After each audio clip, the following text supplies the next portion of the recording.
Hi Hello. everyone.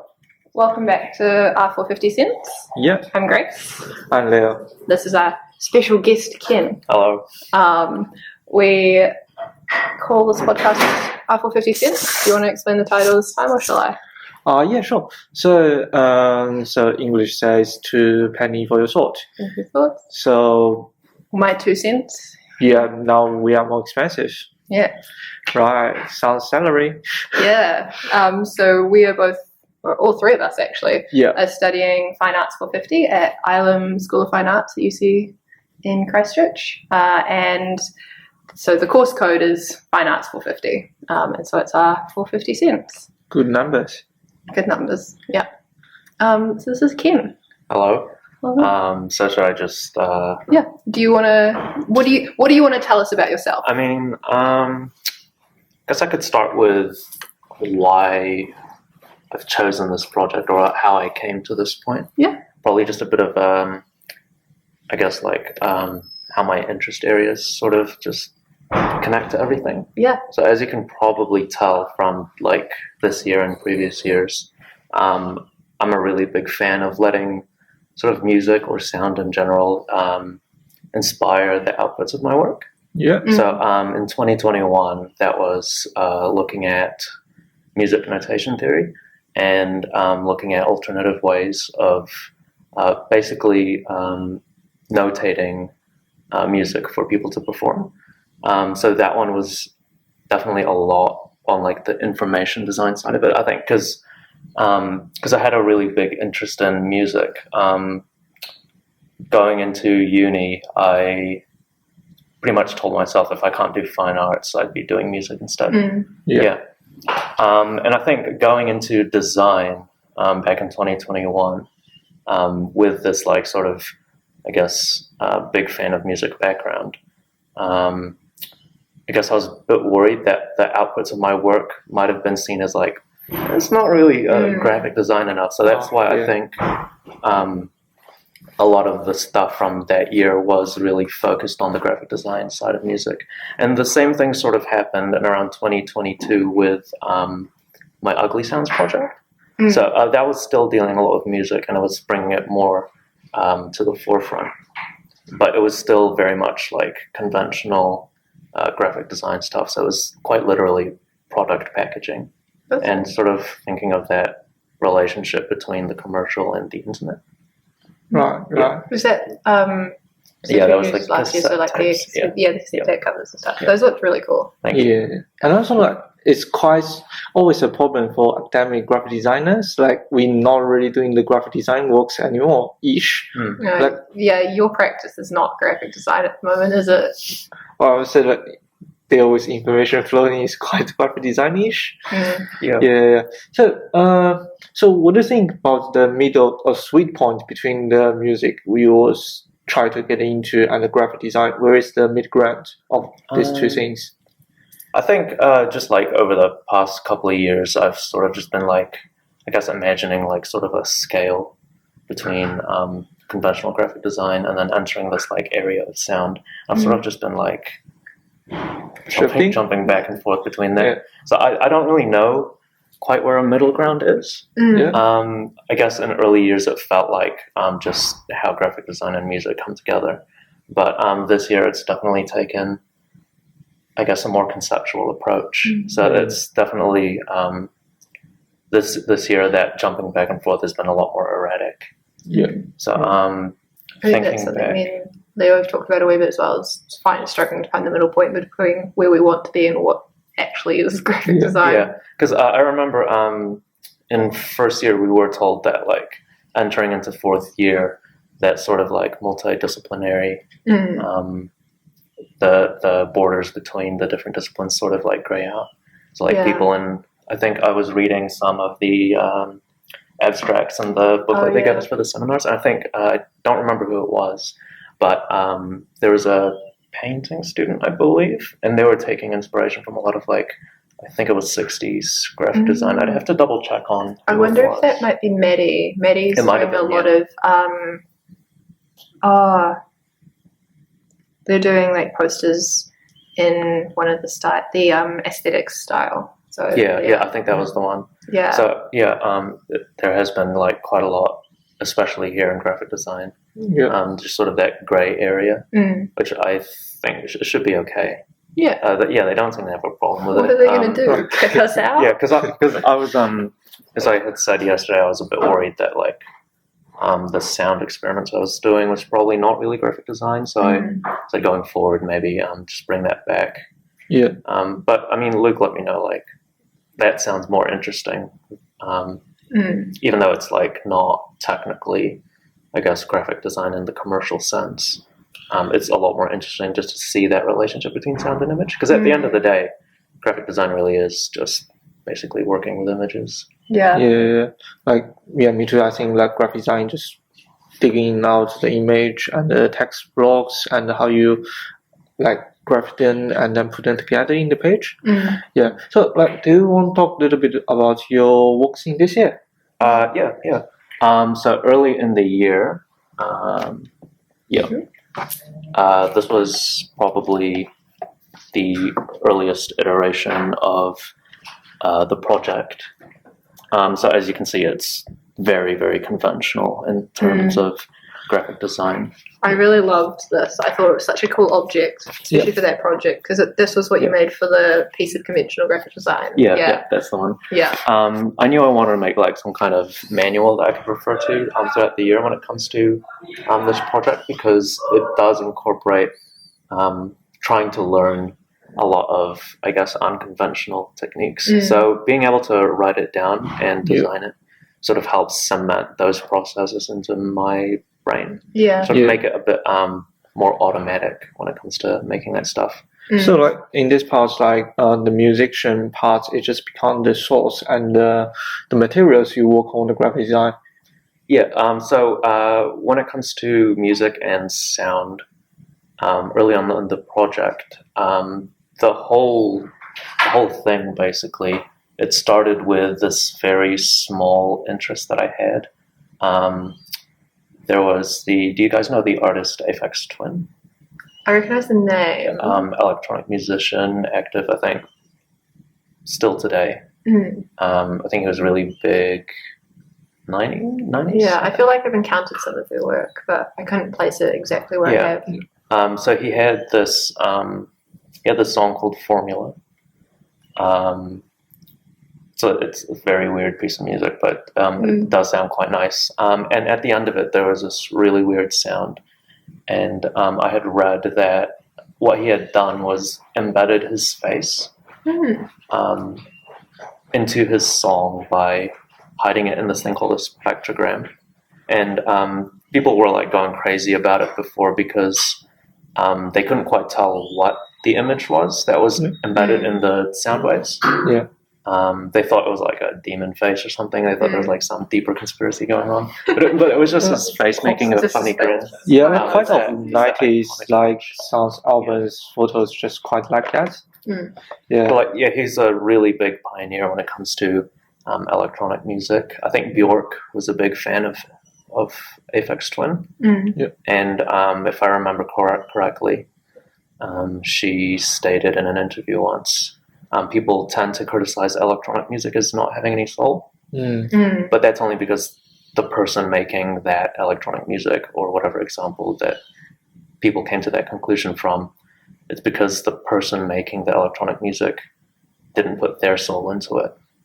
So I think like the perception of electronic music, it's a little bit unfair to them sometimes, because there's this idea like, oh, the computer or the machine does everything, so there's no soul, but it requires a human. Yeah, and also like using computer or the sound recording room, it's just instruments of the things. There are no difference between violins and also even bigger instruments, a recording room.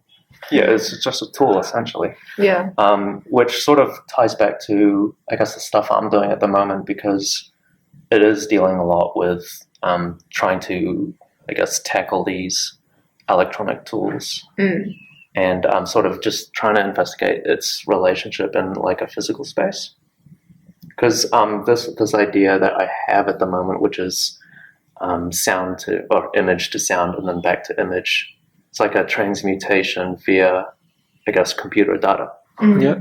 So I'm not like a computer science nerd. I don't know shit about computers. I don't know what's going on. Like if I open up the raw data and it shows me a string of numbers and letters, I have no idea what that means. Oh, no one knows. But having the software and being able to experiment to see what certain processes lead to certain image results has always been what continues to be very interesting.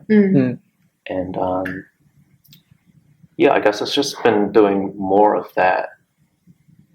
So I noticed this one when I sat down. I didn't realize that it was the like red, blue, and green like color strips. Is that one that was you noised and back again, or is that a different? So that one, it was in a bit of a transitional period between, I guess, more hands-on approaches to graphic design, like stuff where I knew what the outcome would look like, but also incorporating a lot of those, I guess, generative techniques where you sort of try to tell the computer to do something by, I guess, manipulating the data, but not necessarily knowing what the outcome might look like. And that's sort of just been the crux of what glitch art is a lot of the time. That's cool. Yeah, I feel like a lot of part of your work, like in this year, to direct connect to the wave of the sounds, and also like creating the just general like the wave of noise. Yeah, it's quite like in the age of today, we analyze the music by the sound wave, and a lot of what we're dealing with is just like dealing in computer science. We're dealing with just like similar with an image or photo.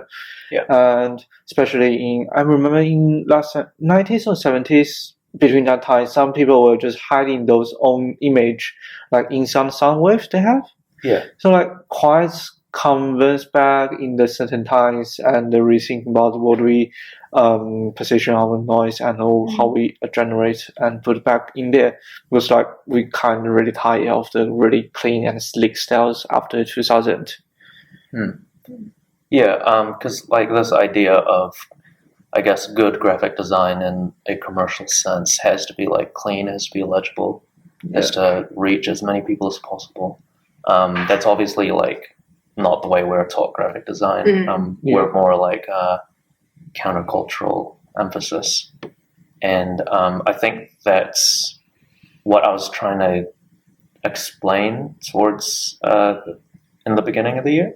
When I was talking about how I wanted to incorporate this idea of noise, which is something that's undesirable, illegible, and when it is in graphic design, it's normally in the background or hidden. And what I mean by that is like film grain is noise, but you wouldn't call it noise, you'd call it like adding texture or like photocopy textures. I see that as a noise. Like quite interesting. Like I feel it's around like similar time, and the graphic design become like more and more slick, more and more synchronized, less culture and less texture slice. Like around 2008, 7, around 2010, and also around same times like electronic music. Those like have very strong textures, strong vibes and stuff become the mainstream of the music ish. So like the two different stuff, like they go to different direction, but they kind in here in your work it become like united and one unique things. I think that's a very special benefits you have on your graphic design works. Yeah, because at the current moment it is sort of trying to find that deeper relationship between sound and images. I think one of the things that I'm trying to emphasize when it comes to these sound experiments is, though you hear the sound and you see the image, what's technically happening is that's just the same, I guess, object existing simultaneously in two different forms. Because when I play the sound, and I can probably play like a sample. Yeah, just sure. a seconds. I think they're deeply fascinating. Every time you play one, I'm like, this is so cool. So I'll play an edited one for a few seconds here. Can we have a clip? Yeah. Is that loud enough? Yeah.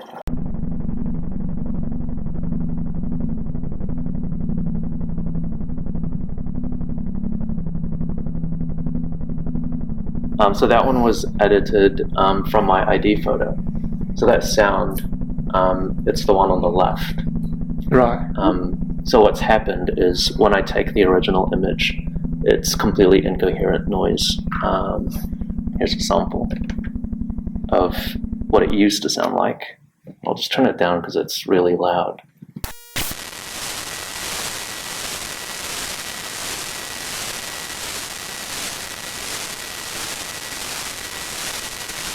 Yeah, so you can't really, I guess, pull anything from that. Other than that, it's noise. It's quite memory about like a fax machine or like early 90s computer. Do you use a kind of similar generator of those kind machines? Oh, like synthesizers? Yeah. So they use MIDI chips for those devices. This is using that is the plain audio data. So it's not the same device, but it is a similar sound. So the interesting thing about this is, just explain it briefly, it's taking the data from the image and forcing the computer to interpret it in the incorrect application, because sound editors aren't meant to open images. Yeah. So it sees the data and so it doesn't see an image. So it opens up the sound. And the interesting thing I found, turns out, someone had already done this in 2001. Oh, yeah. That's cool. It was actually a collective of glitch artists in 2001. I couldn't find much information about it because I guess they were trying to be pretty underground or something. But it was an album called Wrong Application, which sort of describes itself. And should I play a snippet? Yeah, sure. Cool. Yeah.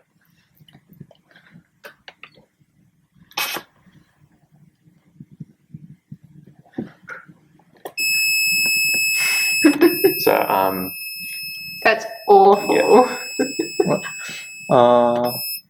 Like this kind of things is remember me like a few weeks ago I watching like a YouTube channel. It's talk about like how they use FM signal to deliver the image more like text based or like image based.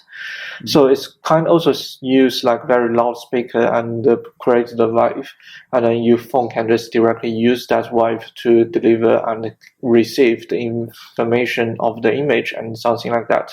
So is that like encoding a message through the sound waves, which can be used to project an image? Yeah. So like also decoding pattern already being the beginning of, and also repeating the beginning and in the end. So your phone don't need to download the software. They actually can directly read that code and then deliver your message and know how to understand the message. Yeah. So was that like a way of, I guess, covertly communicating? Yeah. Like, was it like a secret message sort of thing going on? It's not quite like secret message. It feels like quite podcasting message. Oh, okay. So you don't need to have any passcode to read that message. You just need simply put your phone there. Some phone need an antenna, which is your headphone cable. So you put in your headphone cable inside. They can get the signal out, and then itself can understand how you decoding and recoding this whole message. Yeah. Yeah, because decoding and like recoding, it was actually something I briefly looked at while researching this project, because one of the main themes that I'm trying to convey with these techniques is that idea of, I guess, bypassing or disrupting breaches of privacy or data collection or surveillance. So one of the things I was looking at was this thing called steganography, which is basically, in the simplest sense, secret messages hidden in plain sight. So an example would probably be if you had an image, there might be data embedded inside that image, which can lead you to the real secret message.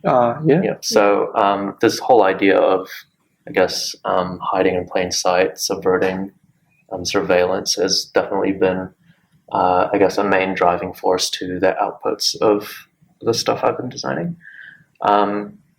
Especially since over the past later half of last year and into this year, AI has definitely developed like very, very fast. And specifically art AI. Yeah, and image generators. which I find to be like a bit odd because there wasn't really a need for that. I feel like not really. They have actually a lot of need. Yeah. Like it's more like industrialized need, or like the cartoons, like you need like a keyframe and in the middle. Yeah. So like it's really not the scenario we working in. Yeah, I think the kind of image generated or image based AI stuff you're talking about is for like upgrading the resolution of film. That's a bit different from the like common AI art generators that are super popular at the moment. Yeah, because I think what I'm trying to get at is like, there's definitely like a use for AI, but the current AI technology being pushed by people like Google, like Bing and Adobe, it's a bit in a gray area at the moment, especially considering the ethics surrounding it. Because, like as you said, there is definitely like a industrial good purpose use for AI, but there are certain like the word I keep using a lot is bad actors in that space who want to use AI to basically fuel like this really, really hyper capitalist need. Because a lot of the pushback against AI, especially in the creative space, is from like theft and copyright abuse. So that's the part of AI that like I'm really against. And if you remember a couple of weeks back, Warren's seminar, he gave us a 10-minute video. It was a discussion with David Rudnick. Oh yes, Do you want to describe the video? No, that's all good. He basically he said something in that interview that resonated with me a lot at the time, especially when I was trying to figure out just all the details regarding unethical AI use. And he said, we're like, I'm paraphrasing here, but that's okay. He said that as a society, we're like woefully unprepared for what the technology brings. It's very unregulated, and it's only in recent years that we've been getting some like real pushback. I think the Writers Guild Association, they have demands not to be replaced by AI writing systems. Because like on the one hand, like tools like ChatGPT, obviously they're useful for helping you with your writing. But the issue is because it's unregulated, you also have a lot of people using that tool to replace humans. And I think this idea that I guess a hyper-capitalist system wants to replace the creative industry with something faster but not necessarily better quality is something that should be discussed more in art schools. It's fascinating to see how different disciplines approach the ethical question around AI, because I got into a very heated discussion with a friend who did psychology and philosophy, and he's working as an engineer in a tech space at the moment, and I had to like get quite upset at him for him to realize that he was literally almost word for word saying to me that artists didn't deserve to get paid for their work. I'm like, no, but they trying to explain the ethical issues I have with it, and him to be like, no, that's not an issue. This is not. I'm like, no, bro, you need to listen to the words you're saying. But even though by the end of the discussion he like was like, okay, so that part's wrong, he still didn't walk back his opinions or anything. It was just really fascinating to have to walk away from that with we agree to disagree. There's not enough conversations around it from the artist's point of view outside of the artist space, I think, which is really could be quite problematic. I mean, this kind of conversation is not like the first time to show and appear in especially in the graphic design world. Like, just things like now we graphic design on the computer, we print book out. own computer, use the Adobe or some like even easier use the software to use. But in earliest like 70s, 60s, in 40s, you need like a multi-person work on it. You need someone to do the film machine. Even early before you like writing down some text, you tell them how you want to graphic design it. People graphic design that physically, and those jobs is already been losing in the times we've been passed through it. It's like I would say it's not actually the first time we're facing this problem. It's like won't be the last time we'll be facing these problems, and especially in this time, like I quite have like a bit open mind to the AI. Like we need to, especially the artists, we still in the academic world. We need to work with them. We need to understand how to use them and maximize the using to use to us. Otherwise, if we don't do that, we'll become useless for that. Yeah.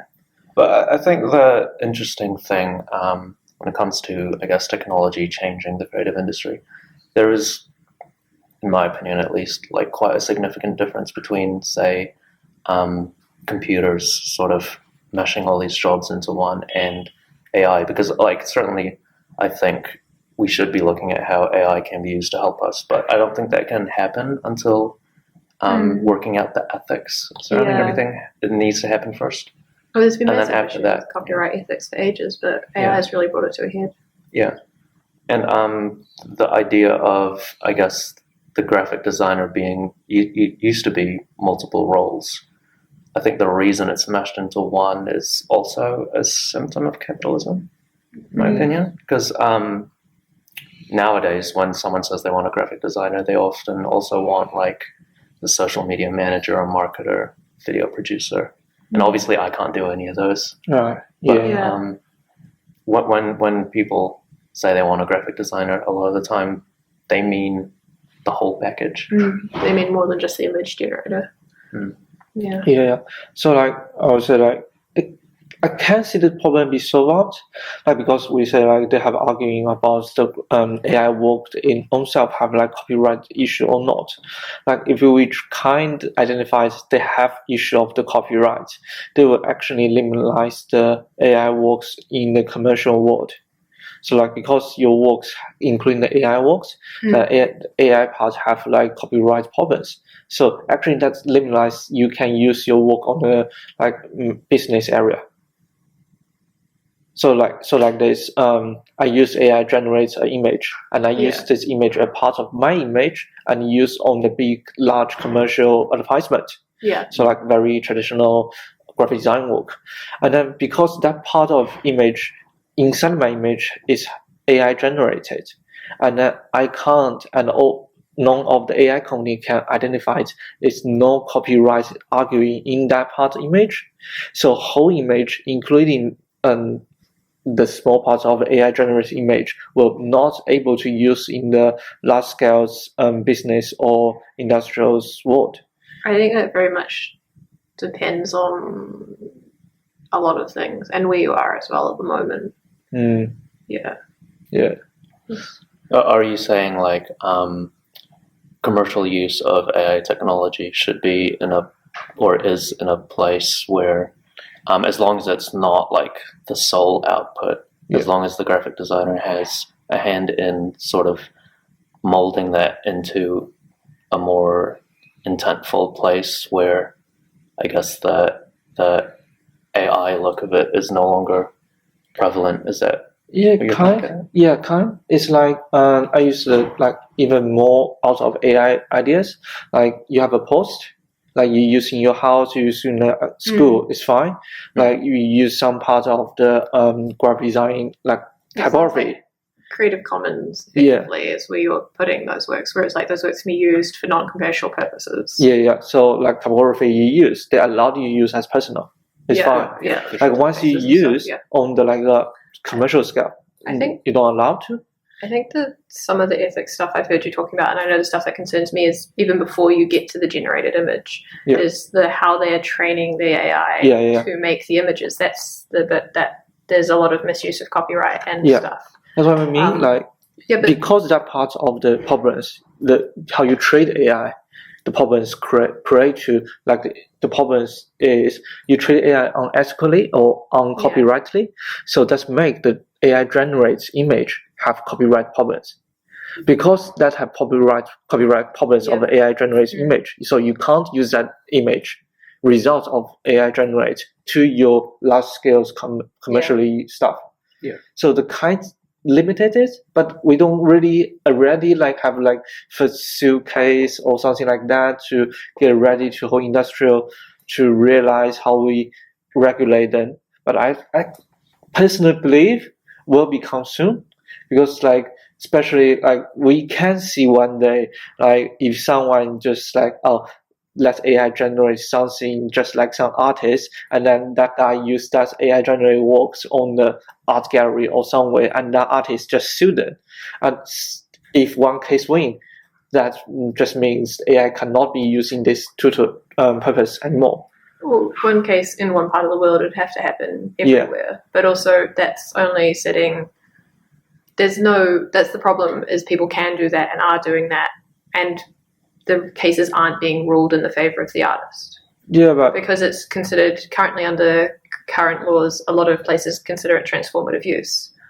And that's an issue. There have been actually a few cases where AI work has not been cleared. I think there was a comic someone made, and they were denied copyright because all of their images were AI generated. Right. And the reasoning was, although obviously there was some extent of human input in terms of typing in the prompts on what image they wanted, the Copyright Office didn't see that as enough. Yeah. So they gave them copyright for the writing and the text, but not for the images. And I think the reason for that as well was because the shady area of AI at the moment is that whole idea of people typing in prompts using people's names and trying to use that for commercial use. There's one artist, I think his name is Greg Rutkowski. I think I know where you're heading. I don't remember the name, but I've seen a couple of he's a fantasy illustrator, and he's facing like really big problems with his professional career at the moment because his name is really, really, really popular among Stable Diffusion and Midjourney image generation. Yeah. And now he's not able to, I guess, make an income from his work. Right. Because people have told him AI technology is inevitable. Adapt or die. Yeah. Like, actually, some part of Europe, like ChatGPT or like AI generative image, they don't allow it. Yeah, I think I read recently on the news. Italy banned it. Yeah, Italy, and I think the EU agreed that like AI don't get copyright. Yeah, it's not like the reason they ban it is not only about copyright. It's like Sorry. No, it's right. The reason of the AI being banned in Italy is not only about copyright. It's like a company is using the information and using the privacy. They can't explain and fit in the law of the Euro privacy law. Right. Yeah. Because it is like a very murky area at the moment. Yeah. So like simple thing is like I need to tell you I'm going to use your information, and I need to tell you what kind of information I use from you, and what kind of information, what kind of use I can to use. And obviously, I cannot tell everyone like gigabytes of data from like everyone generates those data. That I'm going to use your data, and I'm going to use data for some kind of purpose, and what kind of training to your AI, and what's the results come out. So like quite big problems they have. Yeah. Probably just tying it back to your work again. Yeah. Because I guess one of the conclusions I came to researching this stuff about, I guess, the ethics surrounding AI and how the creative industry have pushed back against it using technological tools. One of the conclusions I came to is nowadays data is probably like the most important resource, especially in the digital space. And I think that's how I ended up, I guess, experimenting with the literal manipulation of data. Yeah. Because as I see it at the moment, this idea of taking an image that's legible, you can detect that it's a face.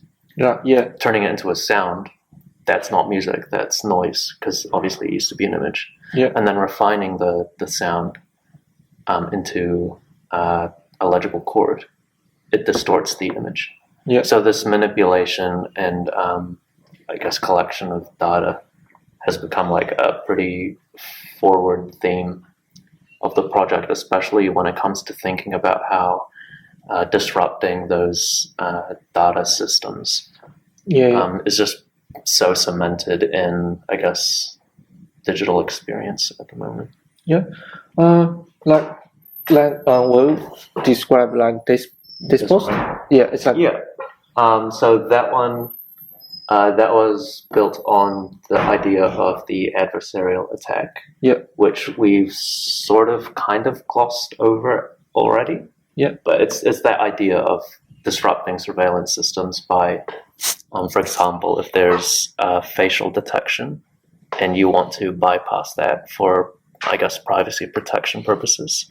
An adversarial attack, what that does is when a system detects your face, what's called an adversarial patch. It's a bit of code embedded in an image where what happens is it tells that system that's not a face, that's something else. Or what it can also do is say you're standing on the street and there's a camera with like facial ID surveillance or whatever. Yeah. What an adversarial patch can also do in the real world is if it was within a frame, it can scream essentially at that system, "Hi, I'm over here. I am, I don't know, a toaster." And what the camera does, it notices that. And I'm trying to like describe this in layman's terms because I'm not a computer engineer or anything, but like the crux of it is tricking systems of surveillance with labels that are telling them the wrong thing with high confidence. So in a privacy protection example, the idea of screaming, "I'm a toaster," it's going to ignore the face because it's like, I definitely see a toaster here. Maybe there's a face there, but I'm seeing a toaster. Right, yeah. Or in another example, that's not a face, that's a toaster. So the idea of, I guess, protecting yourself by using what's essentially noise. Yeah. But not in a sound sense. Maybe kind of in an image sense.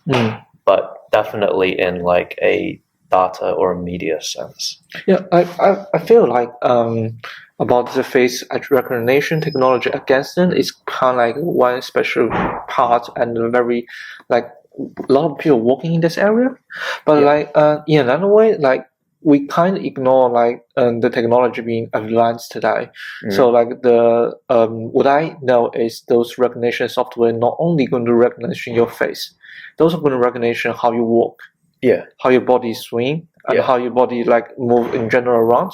So like it's almost like they can identify you as an individual on the street.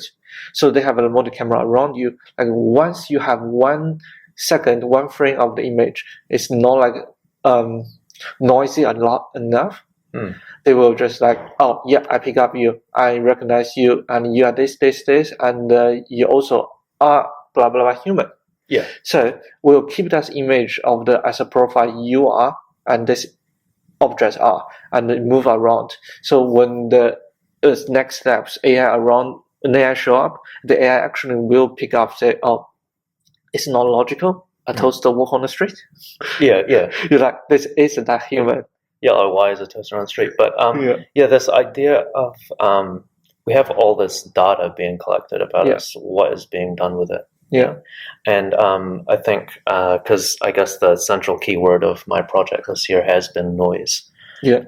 So that's been visual noise, it's been audio noise, and as I said, it's also been data noise. I think what I'm trying to think about is also in this age of living where data is the most powerful resource. Yeah. That is itself noise. It's hard to, I guess, live on the internet where everything is speeding up. There's more of everything. Everyone's wanting to bring something to the table, and there's just so much of it to sift through. And that's I've described as sort of like a media landfill. It's a whole lot of randomness that you're trying to contend with. So life nowadays is sort of wrestling with noise. Yeah. But it's also this, I guess, inevitability of noise, something that we need to acknowledge and also sometimes see the value of. Yeah. From the image side, like in some parts, like you choose only black and white or grayscale the image. Like if I stand in distance, it's quite a little bit looks like traditional Asian painting. Yeah. Do you mean like those ink like painting? Yeah, inks, about like ink washes and like Yeah. sumie, I think it's called. Yeah, Yeah. I don't exactly know the name, but like those things about mountains or trees. Like when you're creating this artwork, do you think about those things, or it just accidentally generates that way? I think part of the time something like that would be accidental. I intended for this to be a lot bigger, A0. Yeah. But I think I did it on too thin of a paper stock, and I was worried that A0, because of how heavy the ink would be on such a thin stock, it might not hold up very well on the wall. Yeah.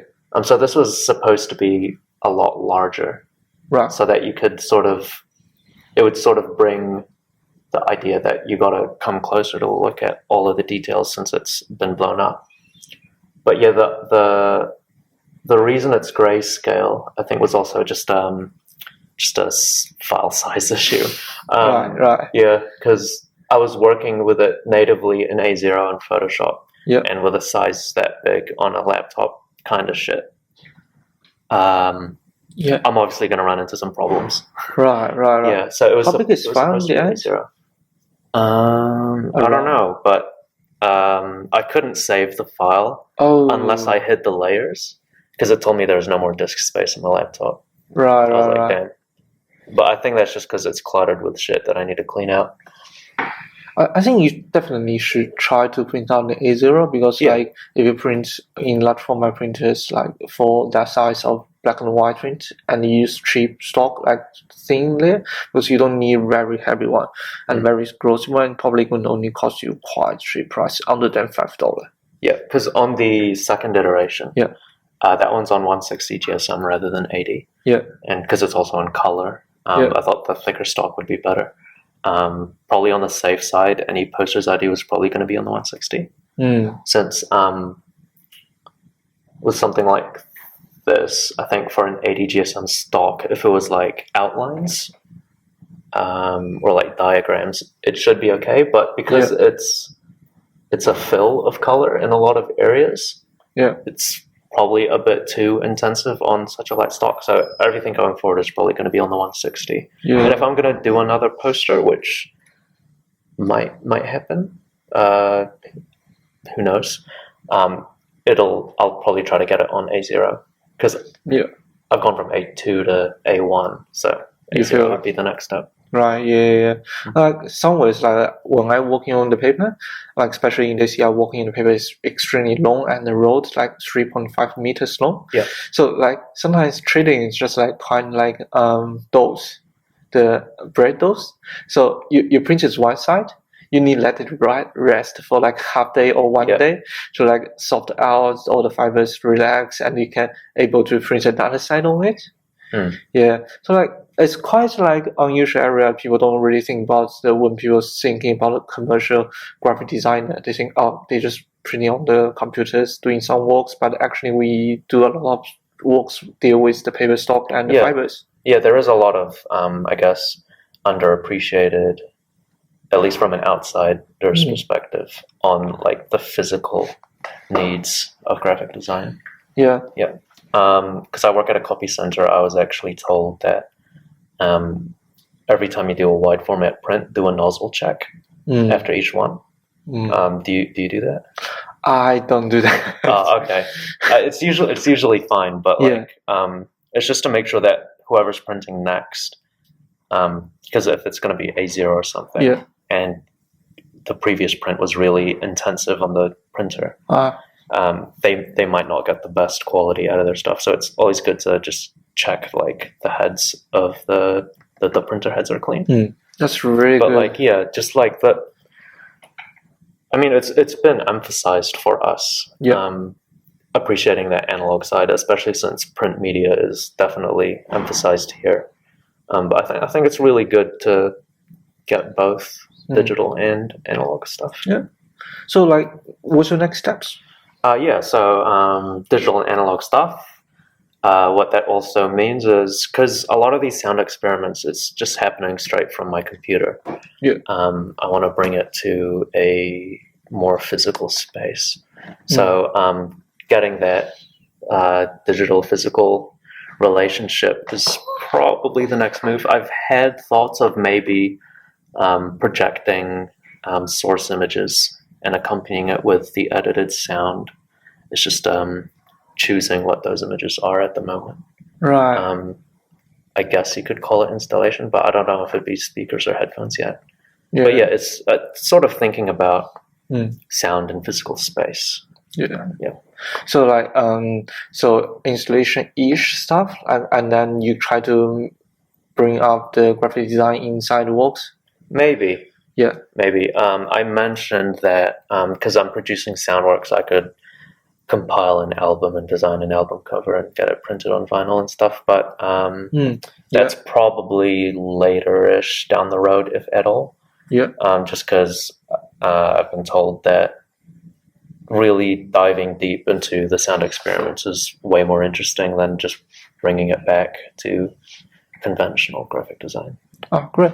By the way, like you also mentioned you working in the printers company or printers place, right? Yeah, it's just warehouse stationery. Yeah. Oh, same. Like, so is anything helpful with your graphic design work? Sort of. Because I've done a couple of wide format prints, I guess just having extra knowledge on that has been helpful. But overall, it's not too much. Like it's I wouldn't say like it's completely changed my worldview on how I approach technical processes, but it is a pretty good thing to have. Be able to deal with, I guess, paper a lot. A bit tiring sometimes. I'm just surrounded by paper, but I think that the pros outweigh the cons.